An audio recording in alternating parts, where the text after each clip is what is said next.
Queremos agradecerte en este glorioso día, este primer día de la semana, el mejor de toda la semana, y donde con muchas expectativas nos exponemos a tu palabra y venimos a tener comunión y adoración. Señor, gracias por traernos hasta aquí. Gracias por el privilegio también de tener este edificio y esta iglesia, Señor, que tú has fundado y donde nuestro Señor Jesucristo es su cabeza. Gracias damos por el deseo que pones en nuestros corazones de estar aquí. Señor, gracias por tu obra en Cristo Jesús, que aplicas a nuestros corazones y que hace que nosotros, Señor, te adoremos debidamente, con buenos deseos. A ti sea la gloria en Cristo Jesús, rogándote que seas propicio a nosotros y que, Señor, quites toda inclinación pecaminosa de nuestro corazón y que dispongas para adorarte, para exponerse a tu palabra. Y rogamos también por nuestros hermanos, Señor, los que sabemos tienen planes de llegar hasta aquí. Quita todo obstáculo para más gloria de tu nombre. En Cristo Jesús. Amén. Bien, desde que comenzamos a estudiar el párrafo 4 de este capítulo de la confesión,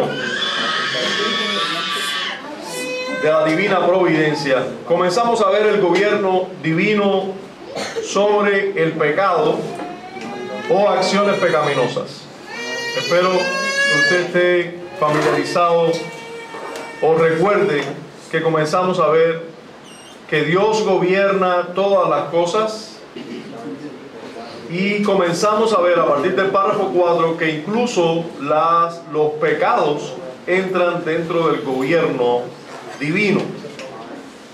Una aclaración muy pertinente que hacen los autores de nuestra confesión de fe cuando hacen esa declaración, después de haber declarado que Dios gobierna, sostiene y dirige todo lo que acontece en su creación, vale aclarar que incluso gobierna el pecado.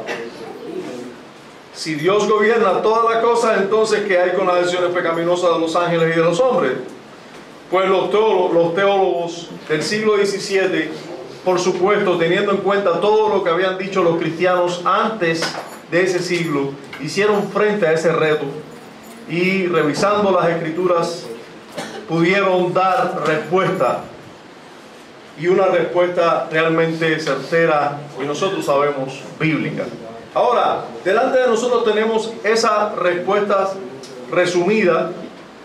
Primero nos resumieron en el párrafo 4 la relación de Dios con el gobierno de sus criaturas morales y las acciones pecaminosas de esas criaturas, que son criaturas libres, seres libres, y Dios las gobierna en sentido general. Ahora, en el párrafo 5, que fue el último que estudiamos, los autores de la confesión se detuvieron a analizar las acciones pecaminosas de ¿quiénes? ¿Recuerdan? De los cristianos o de sus hijos, como bien algunos dijeron así, de los cristianos. Y el gobierno y disposición que que Dios hace de todos los pecados, incluso de los creyentes, para gloria de Él y para bien de ellos. Ahora bien, en el párrafo que nos ocupa hoy, que es el párrafo 6, los pastores bautistas particulares que revisaron y publicaron esta confesión nos plantean lo que ven en las Escrituras en relación a la providencia y el pecado de los inconversos. O sea, ya vimos el pecado, cómo Dios gobierna el pecado en general, cómo Dios gobierna específicamente el pecado de sus hijos, y cómo Dios gobierna ahora, vamos a ver, el pecado de los inconversos.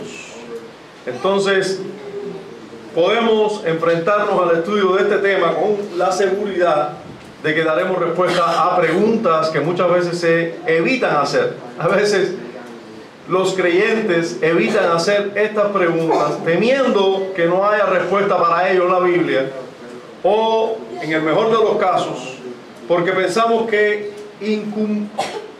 inculparíamos a Dios del pecado de los hombres, si llegamos a la conclusión que Él gobierna los pecados y entonces los hombres siguen pecando, entonces ¿quién es el autor o quién es el culpable? Si llegamos a la conclusión que Él gobierna incluso estas acciones, bueno, algunas preguntas que nos hacemos es la siguiente: ¿gobierna Dios a los inconversos aun cuando estos están pecando?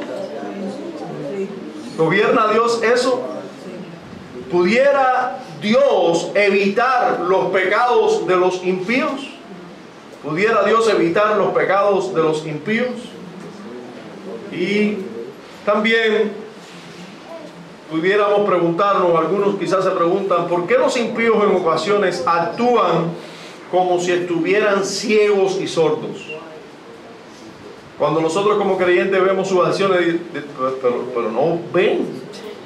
Bueno, vamos a ver lo que dicen, primero lo que plantean los autores de la confesión. Como decía, vamos a titularle a el tema enseñado en este párrafo: el gobierno de Dios sobre los impíos y sus pecados.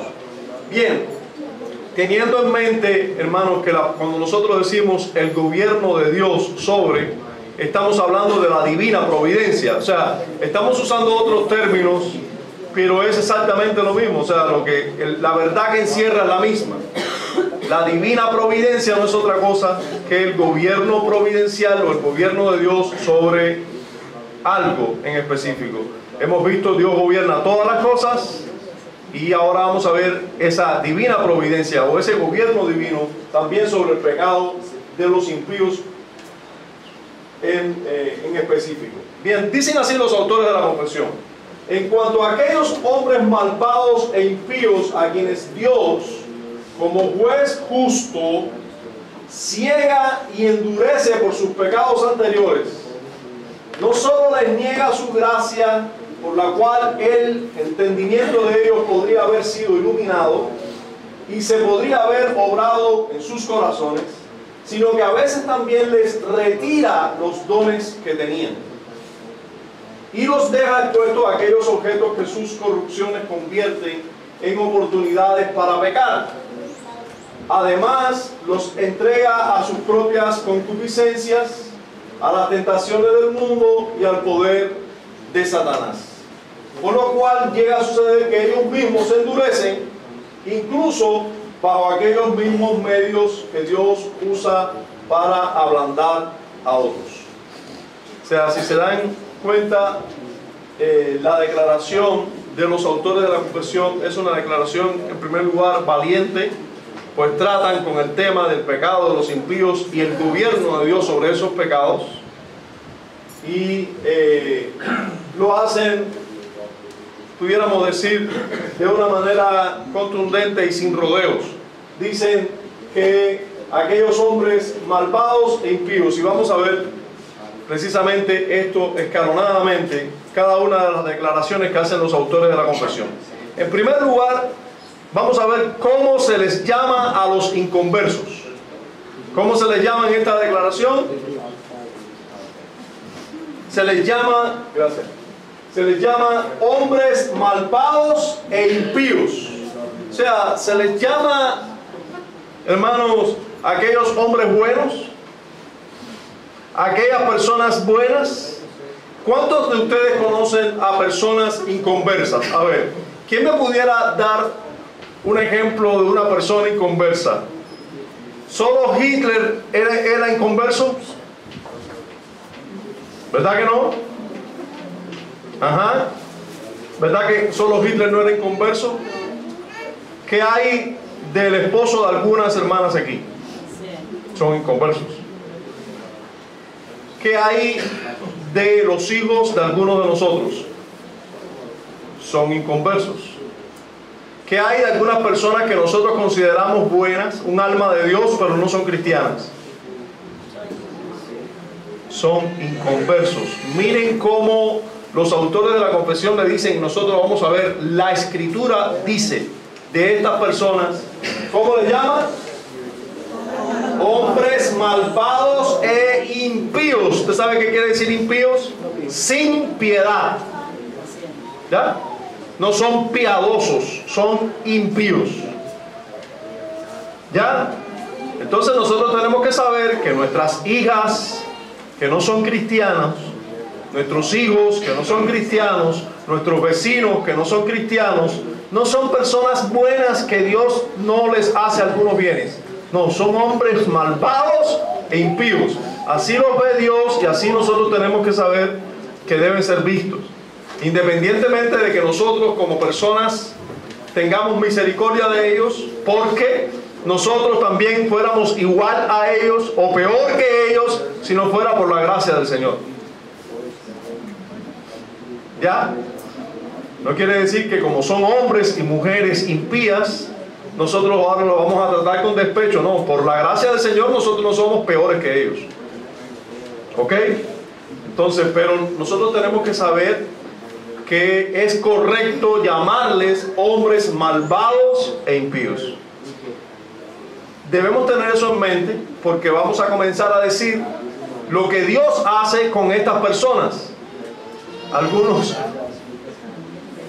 Algunos vienen o se exponen o se preguntan cómo es que Dios deja a algunas personas en pecado, y lo primero que tienen en mente es cómo deja a esas buenas personas en pecado.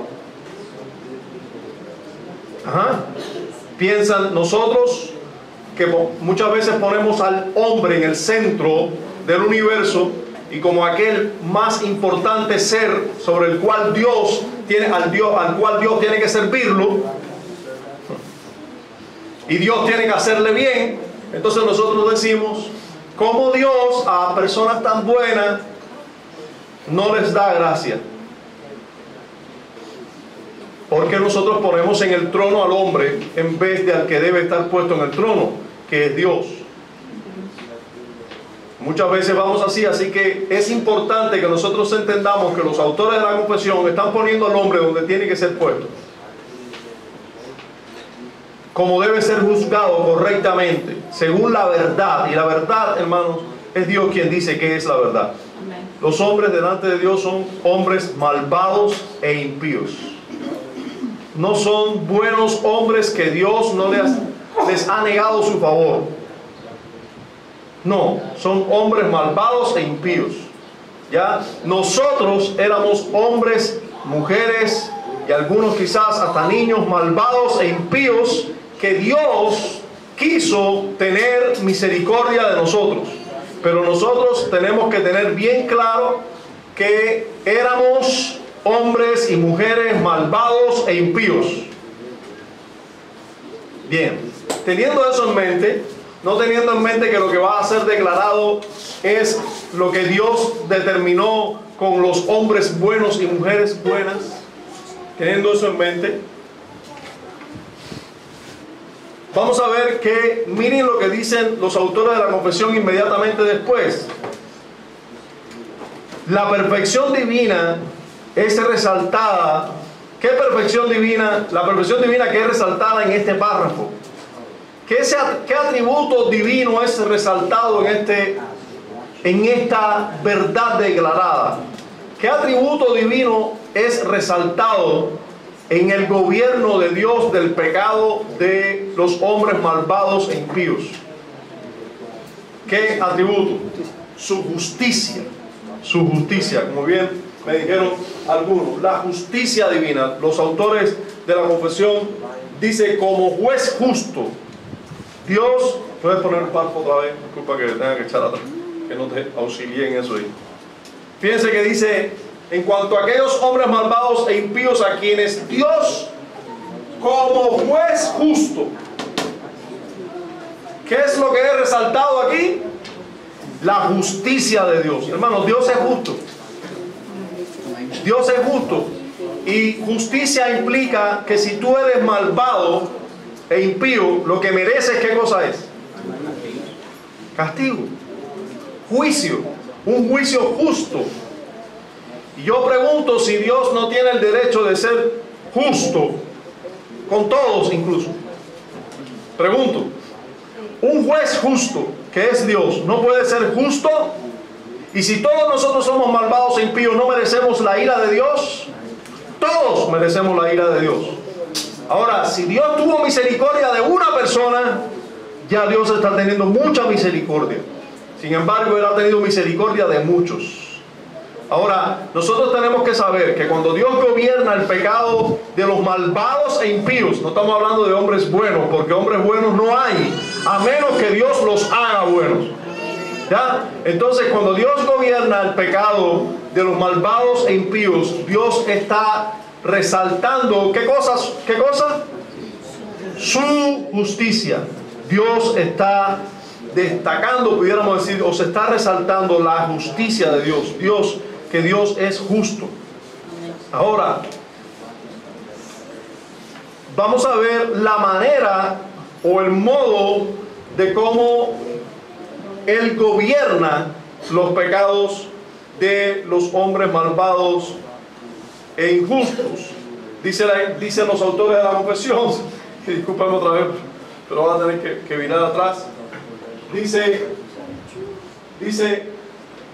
Él ciega y endurece por sus pecados anteriores. Ciega y endurece por sus pecados anteriores. Y vamos a ver hasta ahí nada más, esa declaración, hasta ahí nada más.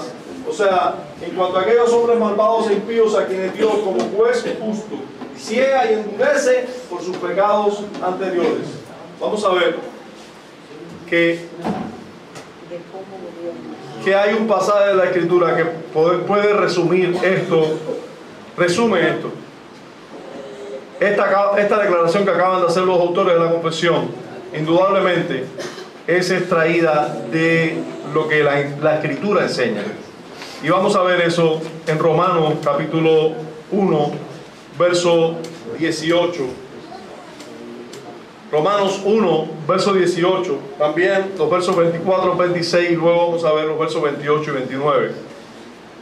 El apóstol Pablo,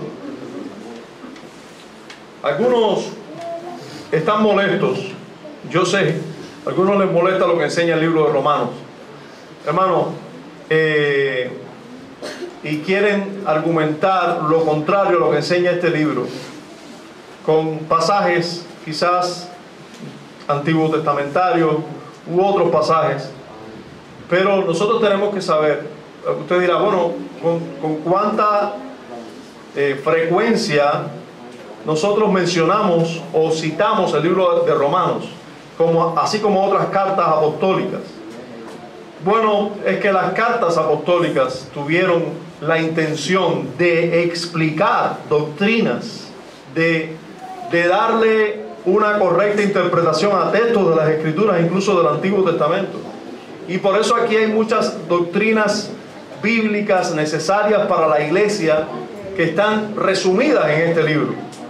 Y vamos a ver cómo el apóstol Pablo trata con la verdad del pecado del impío y el gobierno divino, cómo lo enseña el apóstol Pablo de ese pecado. Dice así en Romanos 1:18, porque la ira de Dios, ¿qué cosa se pone manifiesto? La ira de Dios se revela desde el cielo contra toda impiedad e injusticia de los hombres. Hermanos, es bueno que nosotros sepamos que todos los hombres que no están en Cristo, todos los niños que no están en Cristo, todos los adultos, todas las buenas personas, esos vecinos amables que nos brindan café en la mañana, todos los seres humanos que no están en Cristo son hombres impíos e injustos, que detienen con injusticia la verdad. Miren lo que hacen, que detienen con injusticia la verdad. Ahí podemos seguir leyendo, pero si saltamos al verso 24 para nuestro objetivo, dice, por lo cual también Dios los entregó a la inmundicia en las concupiscencias de sus corazones. Fíjense, Dios los entregó a la inmundicia. Fíjense, pero esto ¿de quién es? Propio de los hombres. Los entrega a esa propia concupiscencia, o sea, los deja en esos propios deseos que ellos tienen.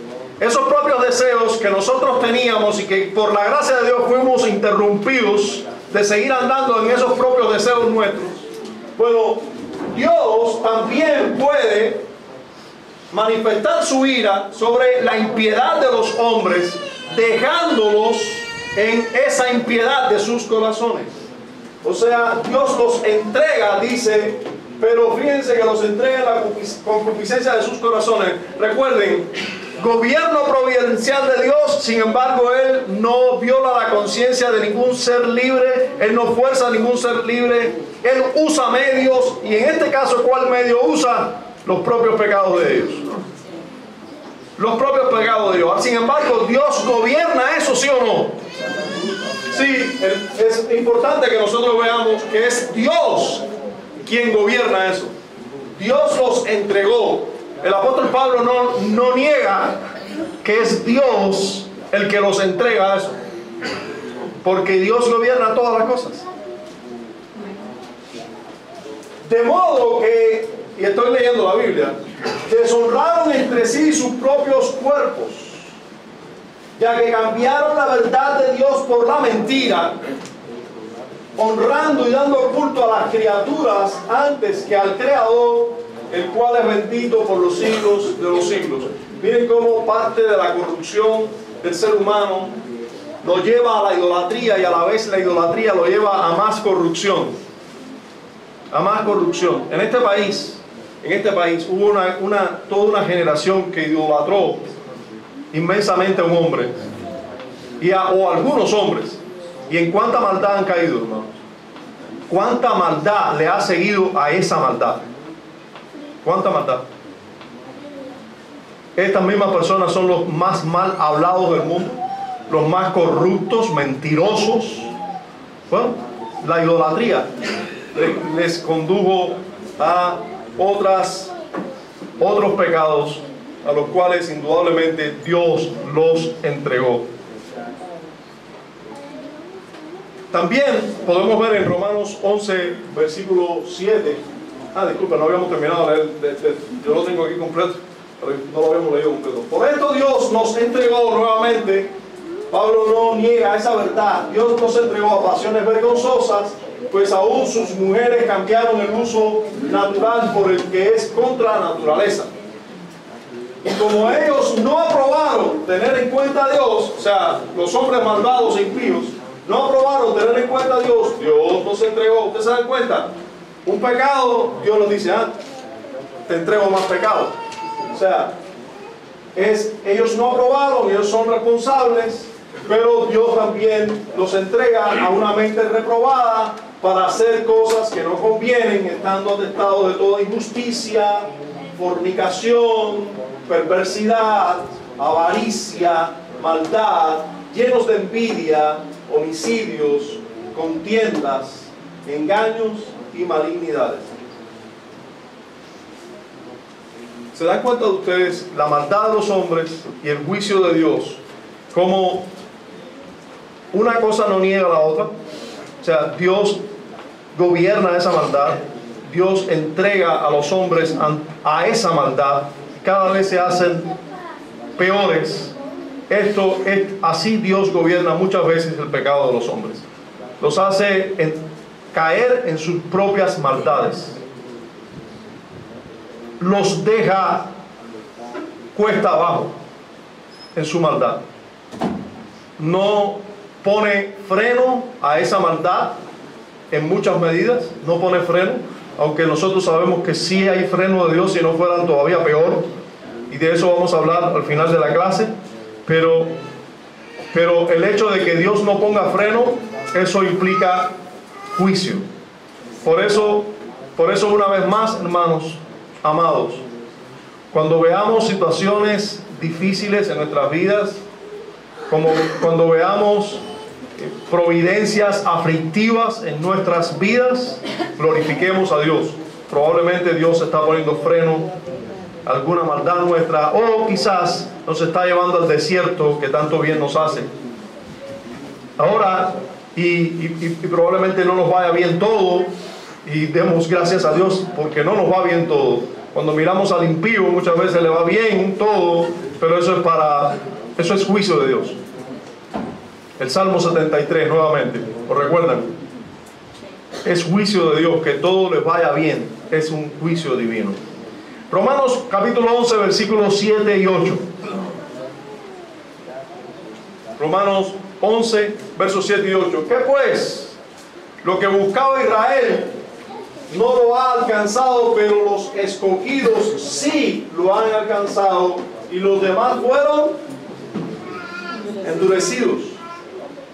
Como está escrito, Dios les dio espíritu de estupor, ojos con que no vean y oídos con que no oigan hasta el día de hoy. Es bueno que nosotros entendamos que ese Israel del que está hablando ahí es el Israel físico, y ese Israel físico tenían personas regeneradas y personas no regeneradas. Y esas personas no regeneradas, ¿qué eran? ¿Personas buenas? Malvados e impíos. Malvados e impíos a los cuales Dios le plugo endurecer. Fueron endurecidos. Dios les dio espíritu de estupor. Ahora nosotros sabemos que ese espíritu de estupor viene simplemente por dejar a los hombres en sus caminos. O sea, Dios nos deja en nuestros propios caminos y nos volvemos estúpidos, ciegos. ¿Ok? O sea, es bueno que nosotros sepamos que para Dios cambiar un ser humano de malvado a justo, a santo, Dios tiene que hacernos nacer de nuevo. Dios tiene que quitar el corazón de piedra y poner un corazón de carne. Dios tiene que poner su espíritu en él y copiar con su dedo su ley en su corazón. Eso tiene que hacer para cambiar una persona de malvada a justa. Pero para hacernos más malvados, lo único que tiene que hacer es dejarnos. Bien, o sea, una fuerza poderosa de Dios para hacer algo en el ser humano, solo tiene que hacerlo para cambiarlo para bien. Pero para hacer que seamos estúpidos, ciegos, sordos y más malos, lo único que tiene que hacer es dejarnos. ¿Ya?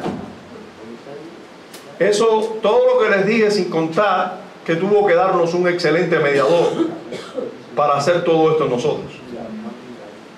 O sea, para salvar, para cambiar a un ser humano, tuvo que Dios hacer muchas cosas. No así para endurecerlos o darles un espíritu de estupor. Solo tienen que dejarlos en la concupiscencia de sus corazones. Dejarlos. Bien.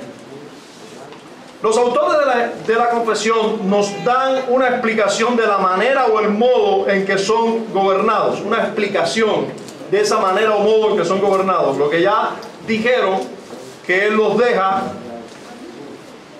Ahora vamos a ver una explicación detallada de eso. Ellos dicen, no solo les niega su gracia, y ya, ¿se dan cuenta? Les niega su gracia. Si Dios les da gracia, que por cierto, ¿qué cosa es gracia? Algo que no merecemos, que nadie merece. Así que entendamos que si Dios como Rey del universo, Creador del universo, justo, Dios quiere, Dios desea darle gracia a alguien, eso es muchísima gracia. Ahora, Dios tiene también todo el derecho de ser justo. Y eso más bien es lo que nos debería tocar, justicia. Sin embargo, no ha sido así con todo, pero Dios tiene el derecho de negarle la gracia a quien Él quiera. ¿Sí o no? Hermanos, Él no tiene la obligación de tener misericordia. Él no tiene la obligación de tener misericordia. Eso es todo contrario a la lógica. La misericordia implica que depende de la persona que va a tener misericordia, tenerla o no. Porque la misericordia implica que la persona sobre la cual quiere misericordia merece otra cosa que lo que está pidiendo. Por eso no podemos decir que Dios está obligado a tener misericordia o aplicar su gracia sobre nadie. Dios no tiene que hacer eso con nadie, y lo ha hecho con muchos, pero no tiene que hacerlo con nadie. Por eso Dios simplemente les niega su gracia. Dicen los autores de la confesión, simplemente les niega su gracia. Por lo cual el entendimiento de ellos podría haber sido iluminado y se podría haber obrado en sus corazones. O sea, solo por la gracia del Señor los corazones de los hombres son iluminados y hay un cambio, solo por la gracia del Señor. Sino que a veces también, o sea, no solo les niega su gracia, en ocasiones les niega la gracia, pero en ocasiones, dicen los autores de la confesión, a veces también les retira los dones que tenían. Estos tenían ciertos dones, ciertos privilegios, ciertos favores comunes a muchos hombres, pero favores en sí, que en ocasiones les son retirados.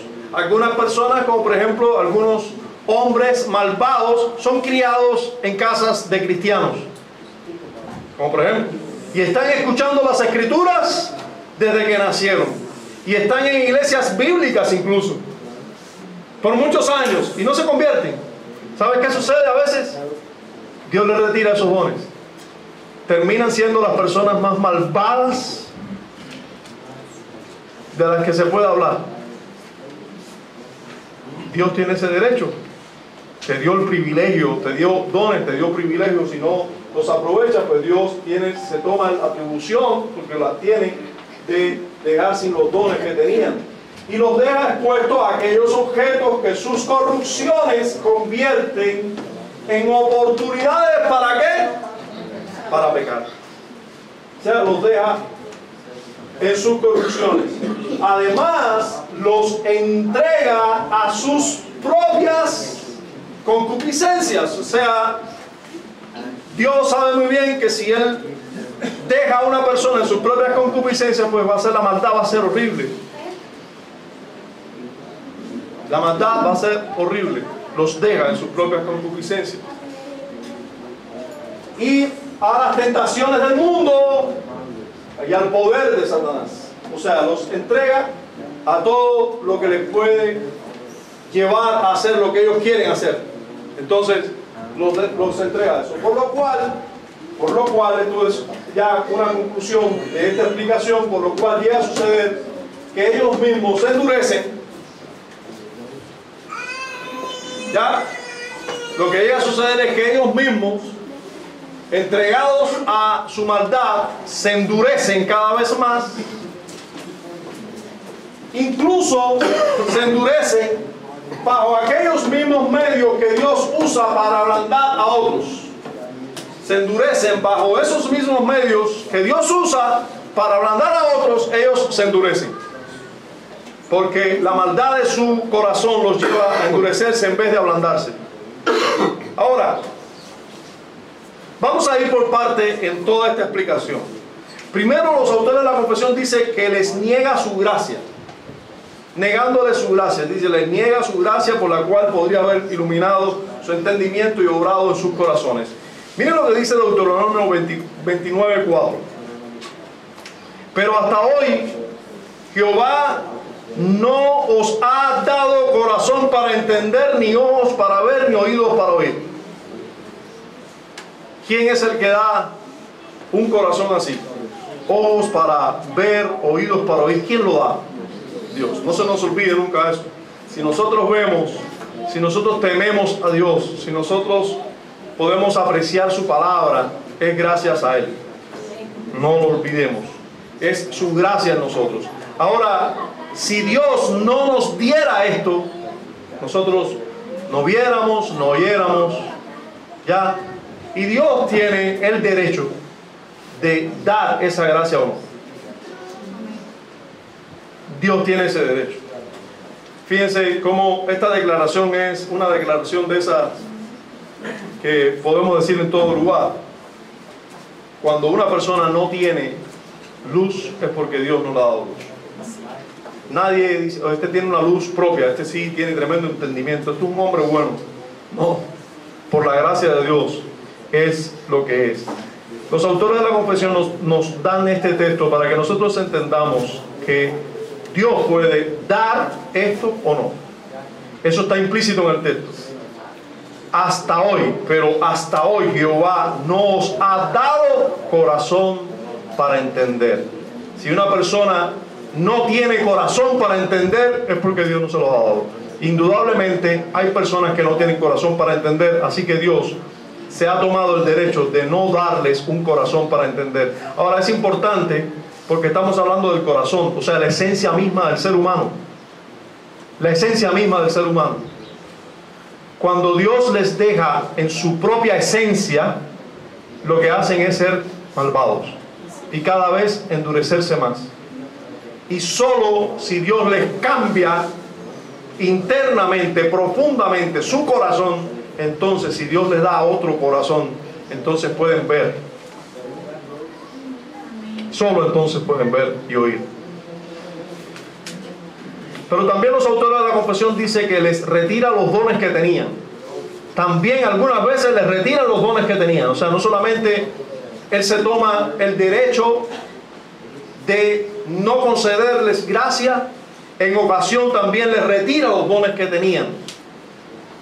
Vamos a ver algunos textos de eso, que no son difíciles de entender. Bueno, el típico es Mateo 25-29. Recuerden esa parábola donde Jesús, la conclusión fue esta: porque al que tiene le será dado y tendrá más, y al que no tiene, aún lo que tiene le será quitado. Donde se nos enseña a apreciar los dones que Dios nos ha dado, los privilegios que Dios nos ha dado. Hay dones, hay privilegios. Nico, tienes el privilegio de tener un papá ahí al lado que te enseña la escritura, y una mamá también, ¿verdad? Tienes ese privilegio. Tienes que disfrutar ese privilegio, Nicole, hasta decir gracias a Dios. Gracias por tener eso, ¿verdad, Amorete? Qué privilegio, ¿verdad? Eso es un privilegio que Dios te dio. Eso es un privilegio que Dios les dio a ti y a tu hermana. Tener a papá y mamá que conocen a ese Dios y te enseñan de Él por su palabra. ¿Ya? Eso es un gran privilegio. Nosotros tenemos que disfrutar de ese privilegio. Caleb?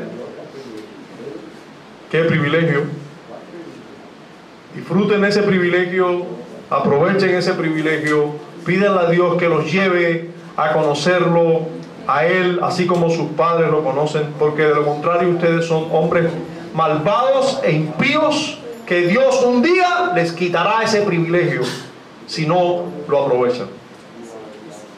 Dios les puede quitar ese privilegio, ese don, ese regalo, ese padre o madre al lado suyo que les enseña la verdad, que les habla del Dios verdadero, del único Dios verdadero. Mateo capítulo 13, versículos 10 al 13 nos dice: entonces acercándose los discípulos le dijeron, ¿por qué les hablas por parábolas? Él respondiendo les digo, porque a vosotros os es dado, fíjense que es un regalo que nadie merece, es un regalo, os es dado saber los misterios del reino de los cielos, mas a ellos no les es dado, simplemente no se les da ese privilegio, esa dicha, no se les da, porque a cualquiera que tiene se le dará y tendrá más, pero al que no tiene, aún lo que tiene le será quitado. Por eso les hablo por parábolas, porque viendo no ven y oyendo no oyen ni entienden. Ustedes saben que algunos confían en el ministerio de predicación a los niños basado en verdades como esta.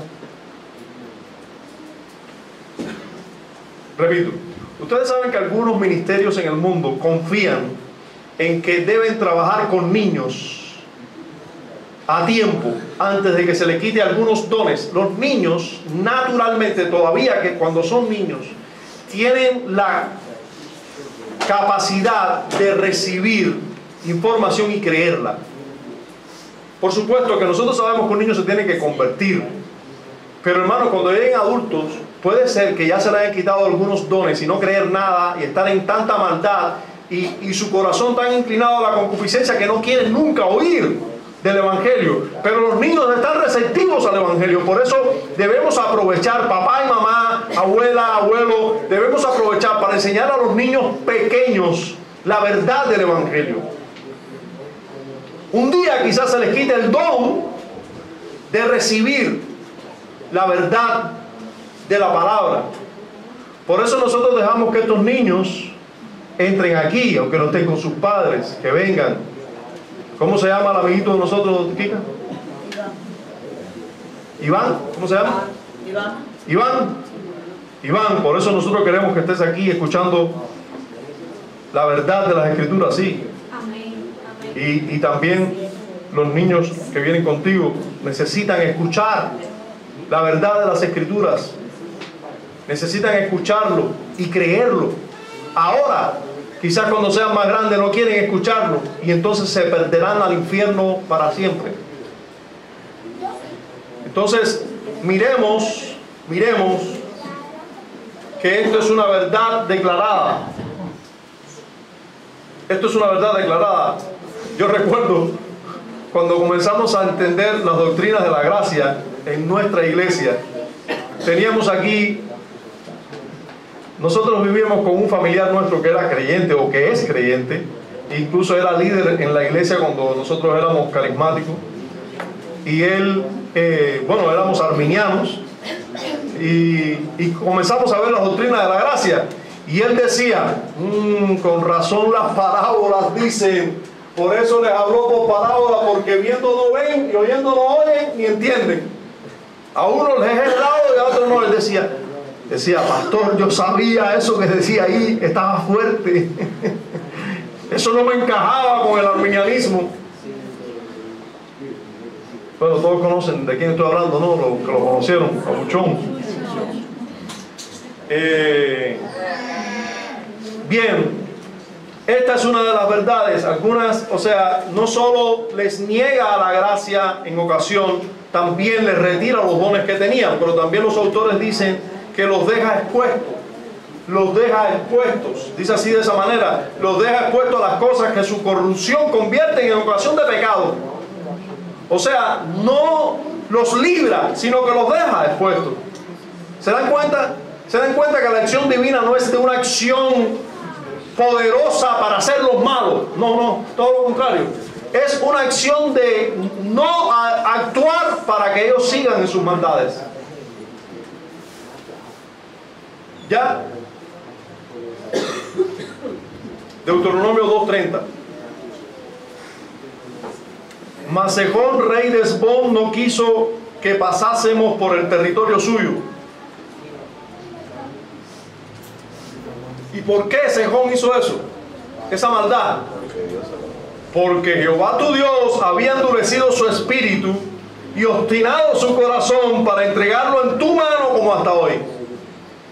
Al final, por él no hacer eso, por ese rey oponerse a eso, bueno, por eso Dios conquistó esa tierra. O sea, el pueblo de Israel conquistó esa tierra. Ahora, fíjense que de la manera que es visto, es como si Dios hubiera hecho eso con su fuerza. O sea, que Dios fue el que le endureció el espíritu. Pero hermano, lo único que tiene que hacer Dios para endurecer el espíritu es dejarlo. Es quitarle la gracia. Es dejarlo en su maldad.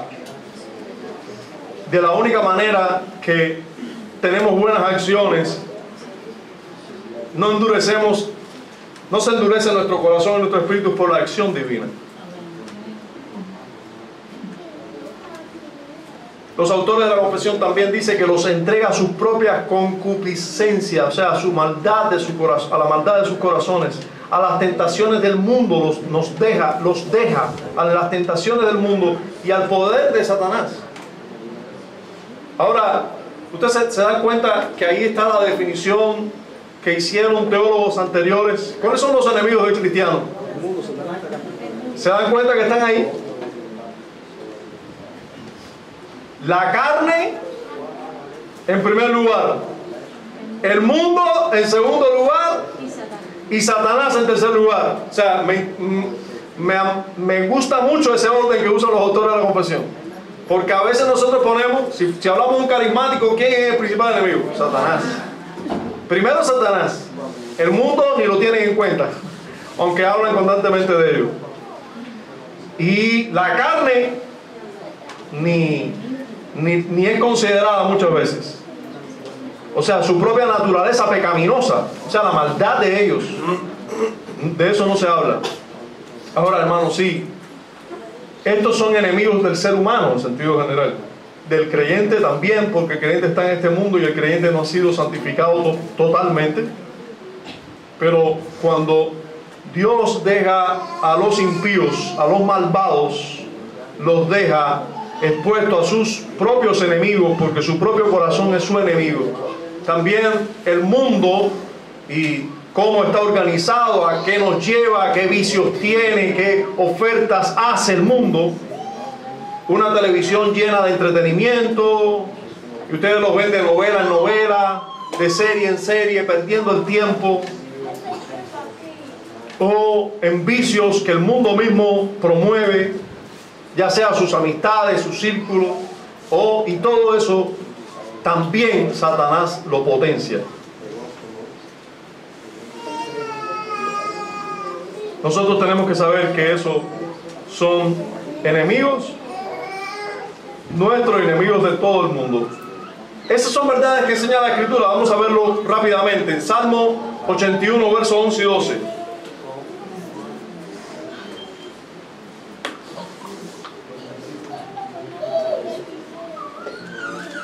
Dice así: pero mi pueblo no oyó mi voz, e Israel no me quiso a mí.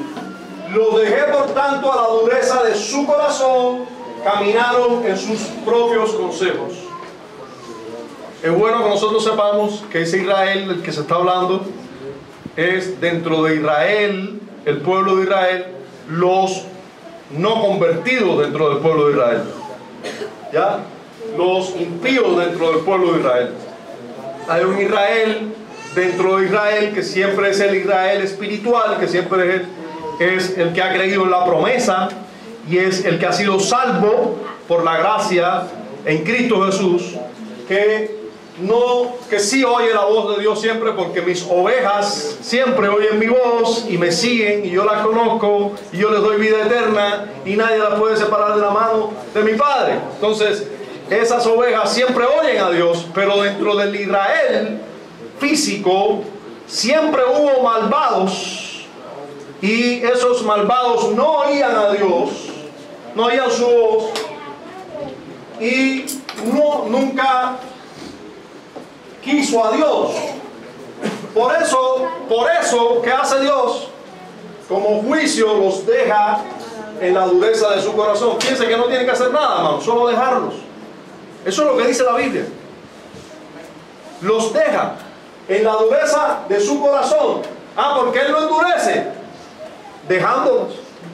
Y es bueno que nosotros entendamos esta verdad, porque es una verdad que vamos a ver ahora en otros textos de la Escritura, donde dice enfáticamente: Dios endureció el corazón de Faraón. Y ya nosotros sabemos qué es lo que tiene que hacer para endurecer el corazón de alguien. ¿Qué es lo que tiene que hacer? Exacto, qué bueno. A mí me parece que soy un papagayo, pero parece que al final qué bueno. Dejarlos, solo los deja y su corazón se endurece. Caminaron en sus propios consejos, en el deseo de sus corazones. Esa es la misma verdad declarada de una manera contundente en el Nuevo Testamento, porque el apóstol Pablo también confesaba nuestra confesión de fe. Dice, confesaba la confesión de Londres de 1689, hablaba de la misma manera. O nosotros confesamos la misma confesión de él. Claro. Yo sé. Entonces, 2 Tesalonicenses 2, 8 al 12 dice: y entonces se manifestará aquel inicuo, a quien el Señor matará con el espíritu de su poder, de su boca, y destruirá con el resplandor de su venida. O sea, está hablando de un personaje en el último tiempo que se manifestará y que parece estará en acción hasta el día de la venida del Señor, y será destruido precisamente con la venida del Señor. Ese inicuo, bueno, la Escritura le llama de otras maneras también, pero ese inicuo cuyo advenimiento es por obra de Satanás, con gran poder y señales y prodigios mentirosos. Ahora, Noten que es por obra de ¿quién? De Satanás es que este personaje va a venir. Pero vamos a ver lo que sigue diciendo el apóstol Pablo. Y con todo engaño de iniquidades para los que se pierden. Yo pregunto, todos estos prodigios y señales mentirosos, que por cierto el mundo carismático está preparando la escena para que muchos crean en ello. El mundo evangélico de error, que está preparando la escena, está preparando el escenario con apostolados mentirosos, pastorados por ellos validándolo por ciertas señales de milagros.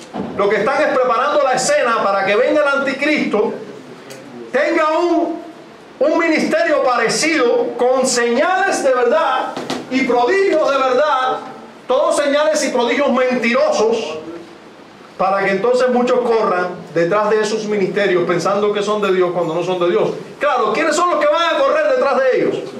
Los que se pierden, hermano.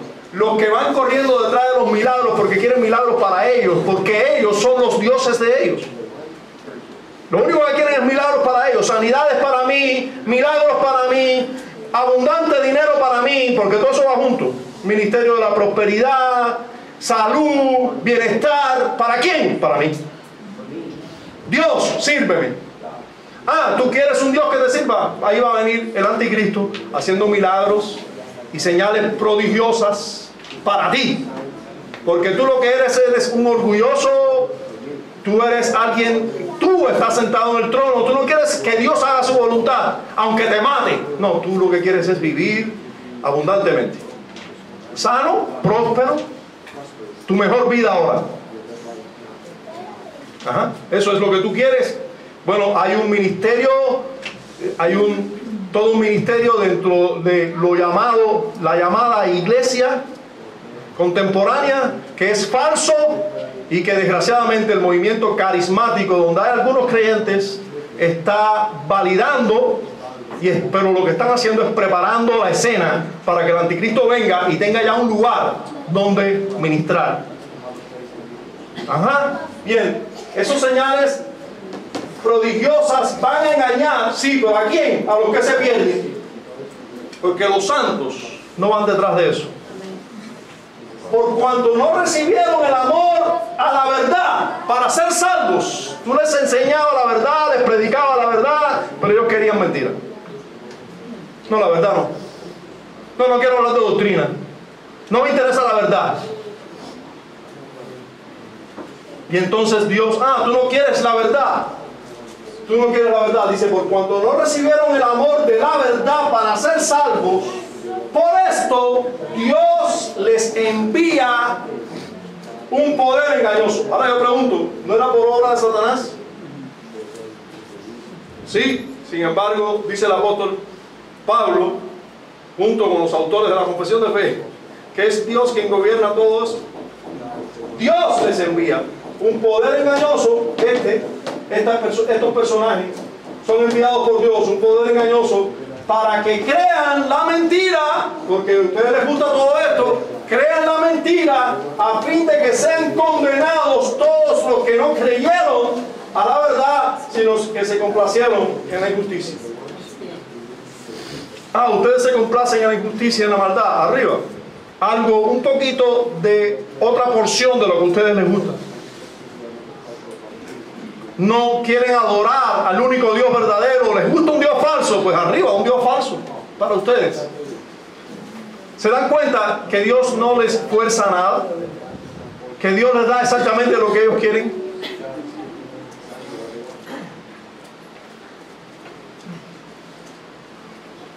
Bien, el resultado de todo lo anterior, lo que sucede con ellos, sucede que se endurecen bajo los mismos medios que Dios emplea para ablandar a otros. O sea, todo lo anterior hace que lo que llega a suceder es que ellos mismos se endurecen. Ellos mismos. Muy importante, palabras correctamente usadas, minuciosamente estudiadas para ser puestas ahí. ellos mismos se endurecen, incluso bajo aquellos mismos medios, o sea, los medios que Dios usa para ablandar. Bueno, en estas personas malvadas e impías son usados esos medios para endurecerse más. Se endurecen más ellos mismos. Y ahí es donde, una vez que nosotros entendemos esto, nosotros podemos exponernos correctamente a Éxodo, ese pasaje que siempre nosotros decimos, ay, ¿por qué Dios endureció el corazón de Faraón? Vamos a ver. Dice el versículo 3 del verso 7 del capítulo 7. Vamos a usar algunos versos así aislados de Éxodo capítulo 7 y 8 que hablan de ese pasaje donde Dios endurece el corazón de Faraón, pero también donde vemos que el corazón del Faraón se endureció. Ambas verdades se enseñan, ambas aristas de una misma verdad se enseñan en esto. Como por ejemplo en el versículo 3 del capítulo 7 dice, y yo endureceré el corazón de Faraón y multiplicaré en la tierra de Egipto mis señales y mis maravillas. Ahora yo pregunto, hermano, vamos, antes de pasar a otro texto, porque todos son importantes, aunque y enseñan y están reforzando la misma verdad, pero vamos a hacernos esta pregunta. A ver, señales y maravillas, ¿no deben ablandar nuestro corazón? Ajá. Cuando yo era carismático, pentecostal carismático, que venía un milagrero a mi iglesia, estoy pensando cuando no era pastor, cuando venía un milagrero de esto, un evangelista, la manera de pensar de casi todo es, vamos a llevar a los familiares a la iglesia para que vean y se conviertan. Contrario a lo que dice la escritura, ¿no? Contrario a como dice la escritura, que es por fe, por gracia y por fe, no es por vista. Pero bueno, nosotros pensábamos que por vista se podía convertir. Sin embargo, las maravillas y las señales que Cristo hizo fueron una evidencia de su liderazgo, de su mesianismo, de su legitimidad como Mesías. O sea, vinieron a autenticar su ministerio. Y eso mismo pasó con los apóstoles. Eso mismo pasó con los apóstoles. Los apóstoles tuvieron las mismas señales que Cristo. Hicieron milagros similares que el Señor Jesús. ¿Por qué? Porque no eran apóstoles cualquiera. Mi hermano, recuerden, la palabra apóstolos es enviado de, representante de. No eran enviados de o representantes de cualquiera, sino del Señor Jesucristo. Por eso las señales que le siguieron. Por eso usted ve en el libro de los Hechos que dice, y estas señales siguieron a los apóstoles. No a toda la iglesia. A los apóstoles siguieron esas señales. Por eso nosotros tenemos que tomar las palabras de los apóstoles en el Nuevo Testamento como si fueran palabras de Cristo. Son palabras de el enviado, los enviados de Cristo, los representantes de Cristo. Entonces, nosotros tendríamos que decir, ¿cómo es que esas maravillas y señales van a endurecer el corazón de alguien? ¿No lo vemos como ilógico? ¿Cómo es que no ven? ¿Cómo es que el faraón no se dio cuenta que era Dios cuando le decían, mira, si tú no dejas salir a mi pueblo, va a pasar esto? Pero no dejó salir a su pueblo a pesar de que pasó eso.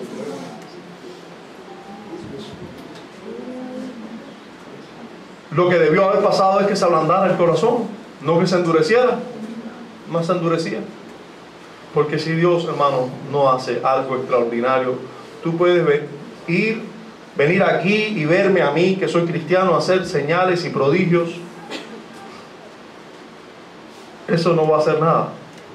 Va a endurecer un poquito más tu corazón, a menos que Dios te salve. Por eso es que cuando usted ve a un evangélico queriendo resaltar, no, pero y el poder de Dios, y las sanidades y los prodigios, y usted ve a un reformado que le dice, eso no es importante. Claro que Dios hace milagros, claro que Dios hace prodigios, claro que Dios es el mismo, Él no cambia. Pero ¿por qué estás tan detrás de eso cuando la salvación es por gracia, por medio de la fe, y ningún milagro va a convertir a nadie? ¿Se dan cuenta que desde su defensa de estas minuciosidades están negando el Evangelio? ¿Se dan cuenta?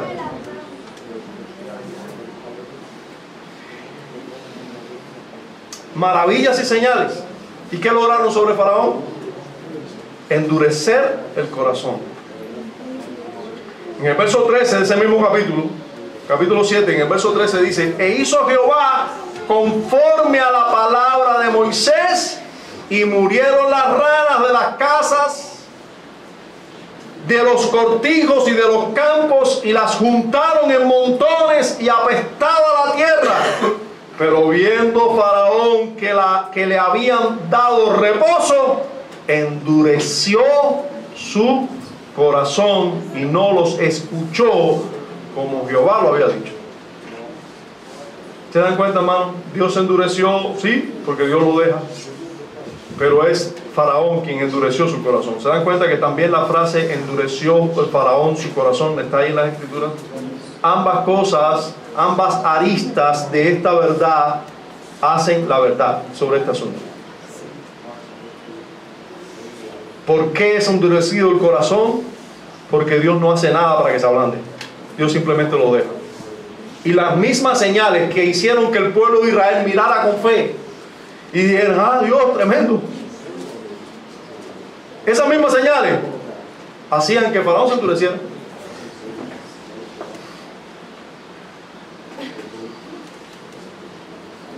Verso 30 de ese mismo capítulo. Creo que es, no recuerdo, es del 7 o del 8, no recuerdo. Del 8 ya, del 8. Entonces Moisés salió de la presencia de Faraón y oró a Jehová. Y Jehová hizo conforme a la palabra de Moisés y quitó todas aquellas moscas de Faraón, de sus siervos y de su pueblo, sin que quedara una. Pero una vez más, Faraón endureció aún esta vez su corazón y no dejó ir al pueblo. Sí, hermano.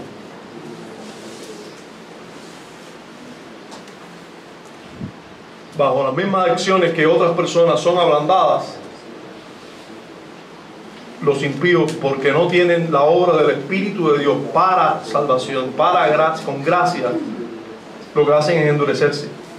Segunda a los Corintios capítulo 2 versículos 15 y 16: porque para Dios somos grato olor de Cristo en los que se salvan, y en los que se pierden, a estos ciertamente olor de muerte para muerte, y a aquellos olor de vida para vida. Y para estas cosas, ¿quién es suficiente? Hermano, el Señor se complace en salvar al que Él quiera salvar, y somos grato olor de vida para vida. Pero a los que se pierden, olor de muerte para muerte, y eso es algo que le corresponde a Dios. Primera de Pedro 2, 7 y 8 dice: para vosotros pues, los que creéis, Él es precioso. Para los que creen, que sabemos por qué creen, ¿verdad? Porque Dios los ha hecho de nuevo, les ha quitado el corazón, ha plasmado la obra completa de Cristo en su vida. Encima de eso les da su espíritu y escribe la ley en sus corazones. Para los que creen, Él es precioso. Pero para los que no creen, la piedra que los edificadores desecharon, o sea, Cristo, ha venido a ser cabeza del ángulo y piedra de tropiezo y roca que hace caer, porque tropiezan en la palabra siendo desobedientes, a lo cual fueron también destinados. Simplemente Dios los deja en eso. Los deja en eso. Ahora, déjenme tomar 5 minutos para tratar con un asunto que la confesión no trata sobre el pecado de los impíos. Decíamos al comienzo que sí, los impíos, Dios gobierna el pecado de los impíos, ¿verdad? Sí. Sin embargo, los autores de la confesión tratan con el hecho de que los pecados de los impíos son porque Dios los deja en esos pecados, y ya vimos, bueno, todo lo demás. Sin embargo, nosotros tenemos que saber también, o declarar también, que los impíos no son más impíos, más pecadores, como por ejemplo, nosotros podemos estar reunidos aquí, ¿sí o no? ¿Y por qué no entra ahora mismo todos los vecinos a caernos a golpe o cortarnos la cabeza? ¿No han pensado en eso? Eso pudiera pasar. En ocasiones pasa. En ocasiones pasa. Pero ¿por qué no pasa muchas veces? Bien, eso es lo que ciertos creyentes han hablado, no yo, esto no es una idea mía trayéndosela aquí, simplemente les quiero hacer un comentario de este tema, o algo incluso que han ya pensado otros pastores y maestros, han pensado sobre algo que no trata la confesión, es la relación del gobierno de Dios sobre los pecados de los hombres, que es cómo los detiene para que no incurran en pecados como ellos quisieran. ¿Por qué algunos hombres no son violadores en serie? ¿Por qué tú no matas a alguien cada vez que tienes deseo de hacerlo? ¿Por qué? ¿Por qué otros impíos, por qué las personas impías no hacen todo lo que se les ocurre hacer? Bueno, porque Dios gobierna eso también.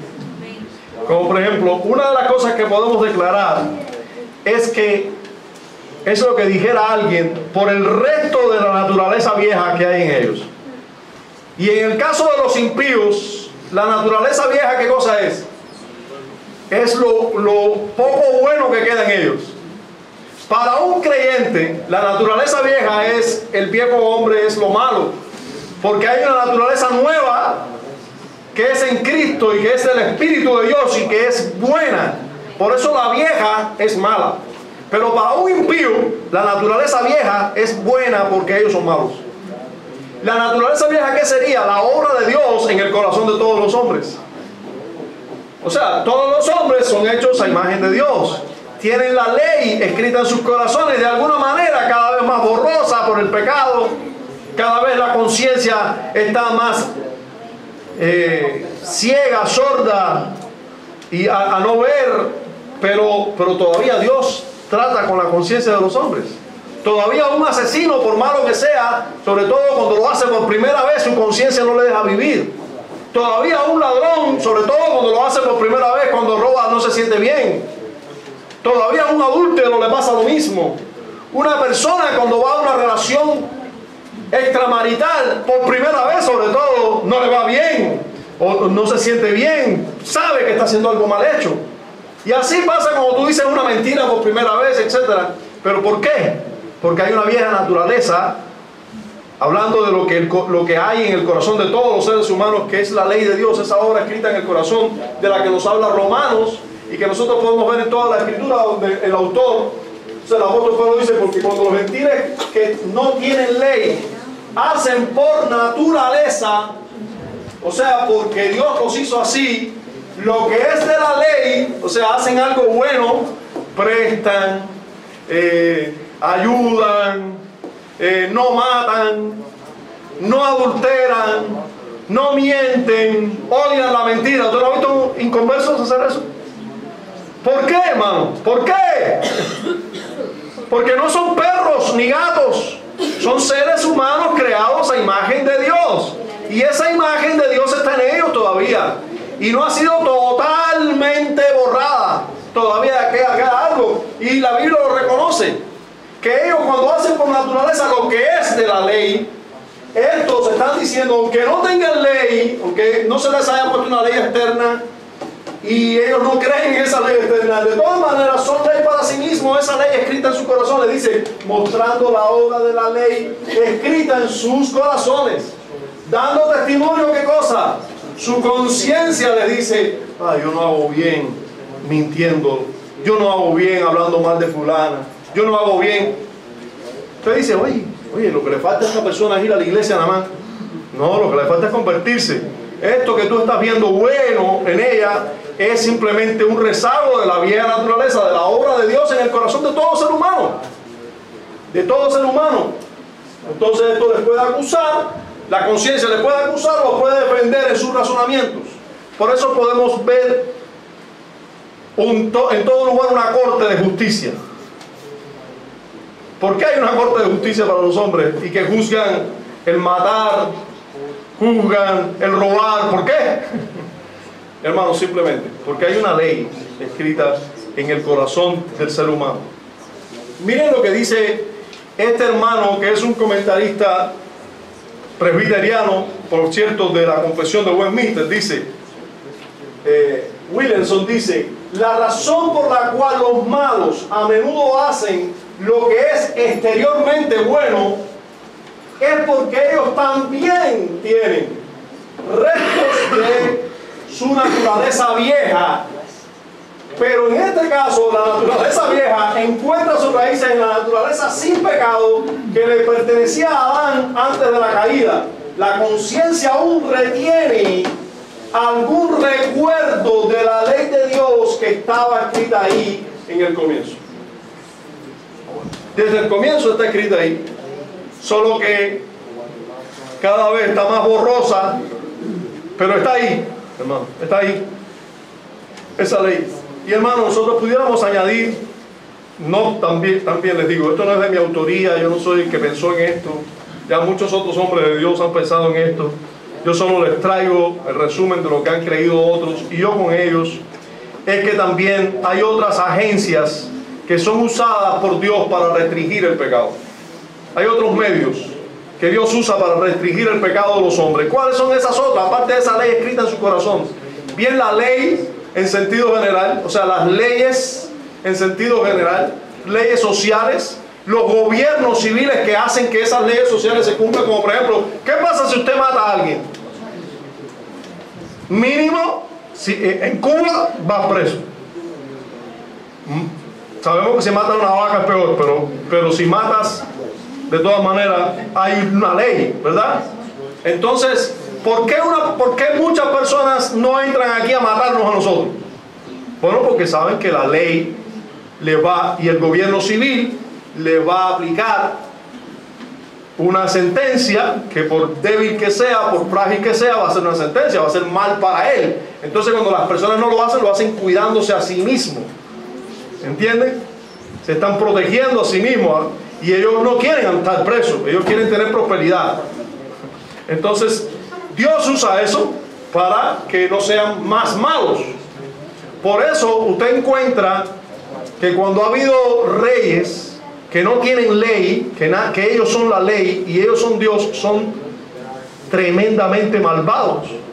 Si usted estudia a los emperadores romanos, como por ejemplo, que hay biografías de ellos, usted va a ver que eran asesinos, eran pues fornicarios, tenían orgías. ¿Para qué? La mayoría de ellos no incursionó en el bien, sino en el mal, y abundantemente. No tenían ley, ellos eran la autoridad, ellos eran Dios, entonces hacían y deshacían. Puede ser horrible cuando tú no tienes ese obstáculo divino que ha puesto en la sociedad para que todos los hombres, por eso hermanos, una sociedad donde no haya nadie por encima de la ley es una sociedad más justa.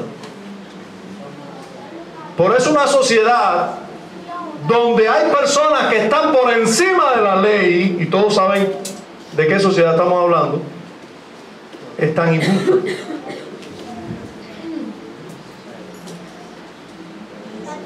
Por eso usted ve que en los Estados Unidos Donald Trump está siendo llevado a la corte, porque ni Donald Trump está por encima de la ley.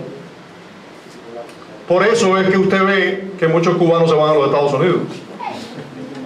Sí, no solo porque hay más dólares, hermano, no es solo por eso. De hecho, hay más dólares por eso, porque es más justa, porque se premia el trabajo y se trabaja. Ustedes se piensan que una cosa no es resultado de la otra. Aunque nosotros sabemos que no es una sociedad perfecta y que si no reforma algunas cosas que se están deformando, va a parar en Cuba o peor. Las costumbres sociales. Hay costumbres sociales que también Dios las usa para frenar la maldad de los hombres. Simplemente son costumbres buenas que heredamos de la naturaleza buena, y eso hace que seamos menos pecadores. Costumbres sociales que están marcadas por pudiéramos decir costumbres sociales a que todos tengamos una esposa, hijos. Ya llegan a ser costumbres sociales. Si eso no llegara a ser así, si eso un día cambiara, y nosotros sabemos que está cambiando, cada vez vamos a ser más malos en ese sentido. ¿Entiende eso? Bueno, la necesidad de aprobación. Todo ser humano tiene intrínsecamente una necesidad de aprobación. Por lo tanto, y como nosotros somos seres morales en lo más interno de nuestro ser, si tú eres un mentiroso, las personas te rechazan. Porque tú quieres ser aceptado. Tú no quieres matar a otros porque tú quieres que otros hablen bien de ti. O sea, la necesidad de aprobación te restringe de muchas maldades también. Por eso es tan peligroso que una sociedad vea como bueno, como por ejemplo, que un hombre se vista de mujer y diga que es una mujer. Por eso es tan peligroso eso. Si eso es aceptado en la sociedad, entonces te aceptan. Por eso es que el movimiento LGBTI quiere aceptación. ¿Se dan cuenta? Quieren legitimidad, porque quieren ser aceptados, quieren ser aprobados. Pero cuando aprobamos eso y aceptamos eso, lo que vamos a hacer es quitar el freno que Dios ha puesto para la maldad de los hombres y abrir una puerta y empujarlos a más maldad. Y lo otro es el temor al castigo. Bueno, que tiene que ver con la ley, pero que también puede ser personal. O sea, usted mata a mi hijo y usted sabe que usted ya tiene problema conmigo.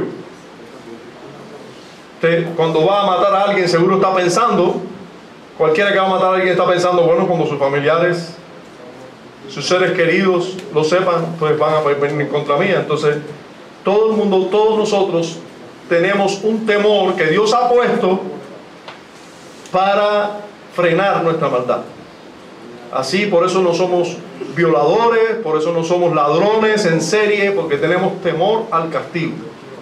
Y en este caso los impíos, con más razón, no son más impíos y más malos precisamente por eso, o por todas estas cosas. Estas son algunas de las cosas que podemos mencionar que Dios usa para frenar la maldad de los hombres, gobernar así la maldad de los hombres. Bien, hermanos, por todo lo que hemos dicho hasta aquí podemos concluir. En primer lugar, Dios gobierna toda su creación, amén, y no rehuye de su responsabilidad, antes bien revela en su palabra.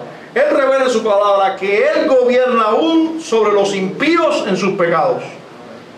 Sin embargo, Él no es el autor del mismo, sino que en estos son cometidos por los seres morales. Esos pecados son cometidos por seres morales libres, aunque con limitaciones, porque Dios los restringe en sus maldades. También podemos concluir que los hombres impíos pudieran andar en muchas otras impiedades si no fuera por la obra restringente del Espíritu de Dios. Podemos concluir que por la gracia de Dios, todos los que estamos aquí, no estamos cada vez más ciegos, más endurecidos, porque sin duda esto es lo que merecemos, hermano. Por la gracia de Dios no estamos más ciegos y más endurecidos. En cuarto lugar, que Dios no está obligado a brindar su gracia o su auxilio a nadie. Mucho menos está obligado a brindar su gracia y su auxilio a todos los hombres. Él es perfectamente justo cuando deja a algunos en sus pecados y los juzga con rectitud por ello. Él es perfectamente justo cuando hace eso. Y en último lugar, quizás pudiéramos concluir que cuando miramos a la maldad de los hombres en la tierra, No pensemos que el asunto se le ha ido de la mano a Dios, hermanos. No pensemos que a Dios se le fue el tema, que Dios se le fue el mundo de la mano. Él sigue siendo el soberano, el Rey y el Señor de todo. Padre, gracias damos en Cristo Jesús por tu gobierno de todas las cosas, incluso de la impiedad de los hombres malvados. A ti sea la gloria en Cristo Jesús. Amén.